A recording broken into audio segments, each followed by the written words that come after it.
Il est des secrets que même les murs saints ne peuvent de contenir. Dans certaines églises, la lumière des chandelles cache les ombres les plus noires. Et parfois, celui qui vous appelle mes enfants ne sert pas Dieu, mais le prince des ténèbres. Bienvenue sur la chaîne. Avant de commencer, pensez à vous abonner et à activer la cloche de notification pour ne rien manquer. Chaque abonnement, chaque like et chaque commentaire est un vrai encouragement et me motive à continuer à partager encore plus de belles histoires avec vous. Dans un petit village haïtien, les dimanches matins étaient des sacrés. Les familles se levaient tôt vêtues de leurs plus beaux habits pour se rendre à l'église, la porte du ciel. Derrière le pupitre, pasteur Emmanuel prêchait avec force, mais personne ne savait qu'au centre de l'autel, un simple verre cachait la clé de sa puissance et de leur malheur. Chaque dimanche, au moment de la Sainte Seine, le pasteur posait ce verre sur la table. Le liquide rouge foncé brillait sous la lumière. Il déclarait d'une voix vibrante « Pasteur Emmanuel, voici le sang de l'Alliance, buvez-en tous et recevez la bénédiction éternelle. » Mais ce vin n'était pas ordinaire. Avant chaque culte, Emmanuel fermait la porte de son bureau et versait, dans le verre, une poudre noire et amère, puis quelques gouttes d'une huile odorante. Il murmurait des paroles incompréhensibles, un langage interdit, et à mesure que les fidèles buvaient, leurs regards perdèrent leur éclat. Les mères se mettaient à oublier leurs prières, les enfants faisaient des cauchemars, et les hommes devenaient agressifs ou dépressifs. Dans le village, les rumeurs commencèrent à circuler. Une femme âgée, Madame Silla, affirma que depuis qu'elle avait bu ce vin, elle rêvait chaque nuit d'ombre qui l'appelait par son nom. Un jeune homme raconta que, depuis plusieurs dimanches, il se voyait marcher dans un tunnel noir, toujours avec le pasteur à ses côtés. Mais Emmanuel, habile manipulateur, justifiait tout. « Pasteur Emmanuel, c'est le diable qui vous attaque parce que vous êtes béni. Continuez à boire et vous serez protégés. » Et les fidèles, naïfs, obéissaient. Chaque dimanche, après que le dernier fidèle avait bu dans le verre, pasteur Emmanuel fermait les yeux et murmurait des paroles dans une langue étrange. Les fidèles, immobiles, se mettaient à balancer doucement la tête, les yeux à moitié fermés, comme des poupées qui auraient perdu leur volonté. Dans l'invisible, leurs âmes étaient reliées à un grand cercle sombre, entouré de flammes noires. Là, des silhouettes difformes, aux yeux rouges, observaient. Le pasteur tendait ses mains et disait « Pasteur Emmanuel », d'une voix grave, presque inhumaine, « Maître, prends-les, que leur esprit t'appartienne comme promis et donne-moi plus de pouvoir. » Dans le village, les signes étaient terribles.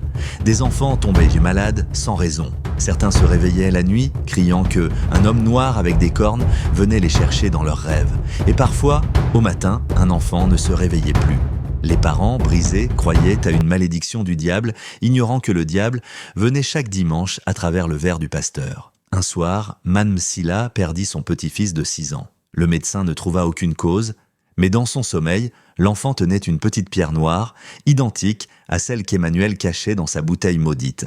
Un mardi, un étranger entra dans le village. C'était prophète Samuel, un homme au regard pénétrant, vêtu simplement, portant une petite Bible usée. Il déclara aux habitants, prophète Samuel, « Dieu m'a envoyé ici, car un piège a été tendu dans sa maison. » Les villageois étaient sceptiques, mais certains, tourmentés par des cauchemars et des malheurs, l'écoutèrent. Il assista au culte du dimanche suivant, silencieux, observant chaque geste du pasteur. Lorsque vint la communion, il vit le verre, observa le liquide, et dans son esprit, Dieu lui montra une vision. Une main noire, griffue, plongeant dans le verre et prenant des âmes minuscules. Samuel comprit tout.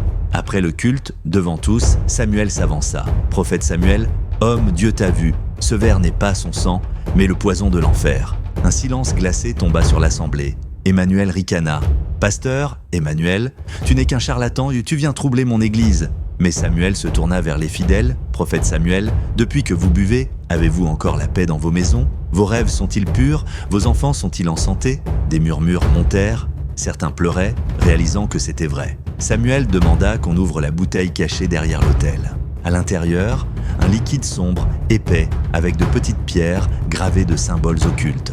Madame Silla cria « Bondi moine, ce ça qui tape touyenouyo, mon Dieu, c'est ça qui nous détruisait. » Les fidèles comprirent que le pasteur les avait vendus au diable en échange de richesses et de pouvoir. Une colère brûlante monta. Certains hommes attrapèrent Emmanuel par les bras. « Fidèle, tu ne sortiras pas vivant aujourd'hui. » Ils le traînèrent hors de l'église. Emmanuel se débattait, hurlant « Pasteur Emmanuel, vous ne savez pas ce que vous faites. Mon maître viendra vous punir tous. » Mais les cris de la foule couvraient ainsi sa voix. Des coups de bâton, des pierres, jusqu'à ce que le silence tombe. Il gisait sur le sol, immobile. Samuel s'approcha, posa la main sur le verre maudit et le brisa contre une pierre. Un vent glacial souffla à travers l'église et une sensation de paix revint peu à peu. Le prophète dit Ne mettez jamais votre foi en un homme, mais en Dieu seul, car même dans la maison de prière, le serpent peut s'asseoir. L'Église fut purifiée. Mais parfois, la nuit, certains disent encore entendre, près des ruines du bureau du pasteur, un murmure « Rendez-moi mon verre ».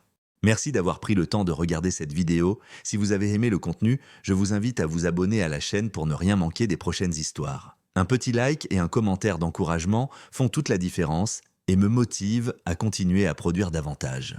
Votre soutien est ma plus grande force, alors n'hésitez pas à partager aussi autour de vous. Ensemble, on fait grandir cette communauté.